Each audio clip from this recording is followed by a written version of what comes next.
Hello, hello, Amplify You family. Michelle Abraham, your host here today, guys. I have got an awesome interview for you. Today, we've got a Ask the Expert interview, and I have an expert for you. I have Kristina Mand-Lakhiani with me here. She is the co-founder of Mindvalley, and she has an amazing book about to launch. So let me just first say hi to Kristina first, and I'll tell you a little bit more about her. Hi, Kristina. How are you? Hi, Michelle. It's a pleasure. Thanks for having me. Oh, well, so great to have you on here. Now, I've been in the personal development space for a long time. So Mindvalley is a really big name that obviously I look up to. And so to have you here on our show is fantastic. And we have so many of our entrepreneurs who are looking to grow their businesses and get going in the world of the personal development space and making a positive impact there in the world. And I know your message that you have with your new book coming out is really going to land with them. But let me just share a little bit about Kristina to you guys, our audience and listeners, so that you get to know her as well. So over the last 20 years in the personal transformation industry, Kristina is a truly remarkable teacher. And she's a talented international speaker, entrepreneur, artist, philanthropist, and a mother of two. So Kristina's come up with something called happiness hacking, which I absolutely love. And we're going to dive into that more later. She's also the author of a transformational quest, 7 Days to Happiness and Live by Your Own Rules. My kind of girl. She is recognized as one of the top 10 influential people on the online making a difference in the world today. And she's been awarded the Influencers for Change by the Global Impact Creators. So Kristina, let's start off by asking you, what does the word Flawsome mean? And your book, Becoming Flawesome, is coming out really soon. So I'd love to just kind of figure out what Flawsome means. It sounds like a really cool word. And did you make it up? I wish I did, but no, I actually didn't. I found it somewhere on the internet. So somebody else had come up with a word, but there's no trace to who it was. So because of that, it's still a new word. It still has some of the fuzzy meaning. Some of the new words, they take time before they become more or less clear to people. The meaning that I give to it is about recognizing your imperfections and seeing your strength and power in your imperfections. So rather than seeing them as your weaknesses, just recognizing that being a natural part of you, your imperfections are actually something which you can learn to value and see your strengths in them. So powerful. Our podcasters who are about to launch their shows oftentimes get the courage to launch a show and then something stops them inside from actually going forward with launching this show. And it's that fear of imperfection and that fear of hearing their own voice.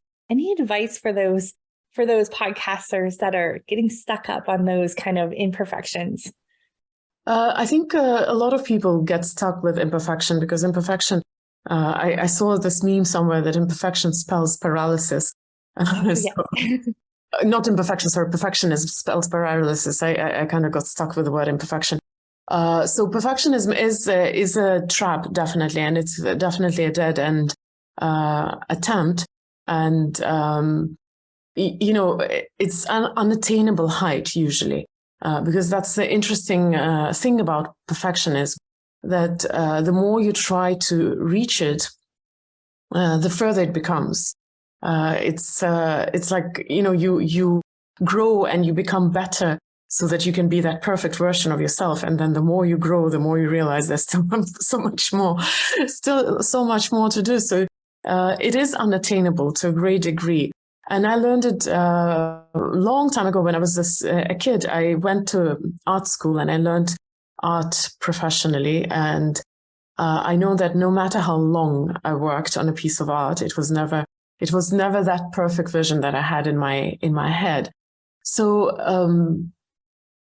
and that would be half the problem, actually, the fact that it's unattainable mostly. The real problem is that because of our obsession with perfection, we create all those things that we later need to heal, to sort out, to understand. Because we are obsessed with perfectionism, we can't take the real, the real version of what we are. And then our relationship with ourselves just gets ruined in that pursuit of perfectionism. So what can I say? Courage is an interesting thing. The only way to develop it is to train it. And the only way to train it is to do the things which are scary. And one thing I can tell for a fact, that fear of something like public speaking or launching a podcast or starting a business is actually not the question of life and death. And as scary as it might be, most likely you will be okay, even if you fail very badly.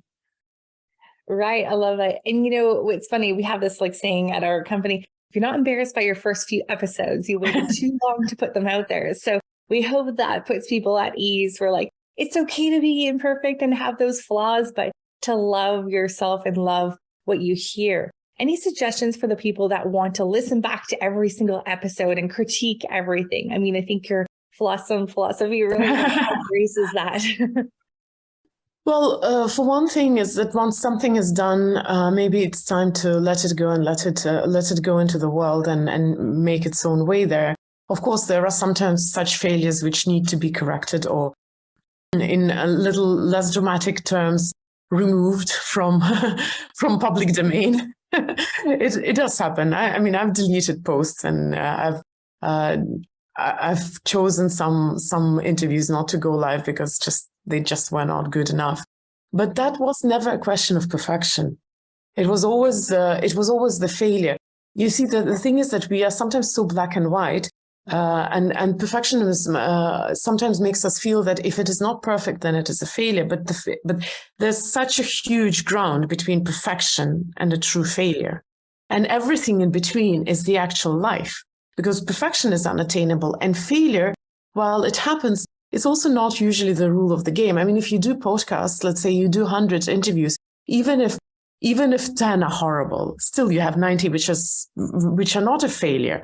So that's important to recognize that that not hitting that impossibly high bar doesn't mean that you have to stop and redo and start over again.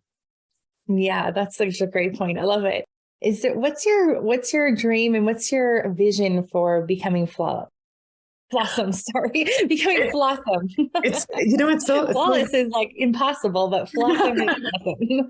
I actually, it's kind of cool that you said that, because so many people, I would say 1 in 5 would make that slip of a tongue. It was so easy. I know. It's probably the opposite of flawless. Right.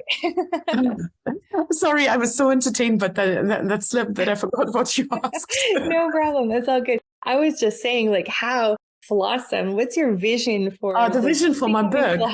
Flawsome. Oh, I totally wanted to be a legend. And I can tell you straight away it's imperfect because of the nature of publishing books, and my vision of it was very different. But you see, when you create something, you're not the only creator of that something often, and it changes, and sometimes it changes in ways that you maybe didn't think were necessary or were the right way, or maybe you didn't think about it. So it is imperfect in my opinion, but that's what makes it so perfect. Totally Flawsome, right? That's great. I would want to turn the conversation just a little bit to your inspiration for this book. Where did that come from? Was that from, being immersed in Mindvalley culture with so many, personal development experts over the last 20 years? Must have had a big influence on this the new path that you're taking. Can you share a little bit about that journey? Well, yes, I ended up in Mindvalley a little bit accidentally, because my personal career choice was first government and then, intergovernmental organizations such as UN. But I ended up doing Mindvalley. These were the circumstances at the very beginning. And sometimes our life takes us in unpredictable directions, and then you find out in the hindsight that was meant to be. So I ended in Mindvalley. I stopped rebelling and trying to do something else. And of course, most of my journey in Mindvalley, I was an entrepreneur and working with other authors. And part of the journey was, of course, people telling you have to do that. But then I'm a very obstinate and rebellious person. So just because I have to doesn't mean I will. But crossing over to becoming an author was it happened much later. I was probably about 15 years into Mindvalley when I started feeling that my message inside me was ready. And the curious thing, because I wanted to give you one answer, but as you kept, growing the question, I realized that what I have to say is that my book and my teachings are a little bit of an act of rebellion of having been in personal growth for 20 years. And having seen it for such a long time, and so many people go through our industry, that I think I rebel about the things that we do wrong and we don't even question. And a lot of my messages are a little bit surprising to people because you see, we talk about people living extraordinary, wonderful, happy, fulfilled, brilliant, Instagrammable, successful lives. All those wonderful terms. And then here I come and say, guys, aren't you tired of just trying so hard to be something that you're not? Maybe on this path to those wonderful lives, you actually need to slow down and ask yourself, am I even going in the right direction? Am I doing the right thing? Or am I moving from one trap into another? A lot of people come to personal growth feeling that they have escaped a trap of regular everyday life. And then they end up in the same kind of trap with just a different set of rules. Oh my gosh, I absolutely love what you're saying. I've been feeling that lately, where the persona that a lot of people have on social media or out there, it's that trying to be authentic and trying to be real and trying to be, it's almost like exhausting that you're so far from being yourself that you're trying to be authentic, but like, it's just this weird thing. This is such an oxymoron, what you're just saying, which is brilliant. It's like you're trying so hard to be authentic. Right. Is that, like I think it's in Pride and Prejudice in the movie, there's this one line which is almost classic: act natural. Right. Yeah. Act natural. And I think the people that are looking at social media from the outside in are seeing this perfect world, and it's this unachievable for them. And I think it's leading to all sorts of, mental health issues. And so knowing that this is what's happening out there, and you're all about self-love and self-care and standing up for this message that's inside of you. Our podcasters are wanting to podcast. Our people that we work with they know they have a message, but then that act of acting on it. What would you say would be some advice for people who haven't had the courage to act on that message that's brewing up inside of them? Yeah. I probably wouldn't be a good person to judge other people's character, because I believe that if you are afraid to act on your message, there may be so many different factors that influence. And I don't want to discount factors which are, not in line with my answer. Because just for example, some people may have trauma which does make it hard for them to find the courage to share themselves. Some people may be very reserved. But my observation, and I apologize if you are that person who has reasons that I don't understand not to speak up. But my observation is that when your message is fully matured, you won't be able to hold it in. So sometimes what you need to do is to give yourself some time to buy in to what you're doing. And I think a maybe funny analogy would be, when a woman is pregnant and when the time comes, no matter how not ready she is for that delivery, it's going to happen. So I think that with messages, the same thing. And a lot of the times we try to push that baby out a little too early. And of course it is a scary process. But I strongly believe that message is like a baby. When it has to come, it will come. Such a great answer. And I love it because we're so aligned with our answers with that. I always say it's like a birthing process, like a podcast too. It's not going to happen until it's ready to happen, right? And I appreciate what you said, where, yeah, we don't know people's circumstances or situations, but when that message is ready, you'll know. And Amplify You listeners, I want to make sure you heard Kristina say that when you know, you won't be able to stop that message from coming out. Is that what happened to you with your Becoming Flawesome book? Definitely, yes. My book, as I mentioned that earlier, that people kept telling me, you have to write a book. You know how it is.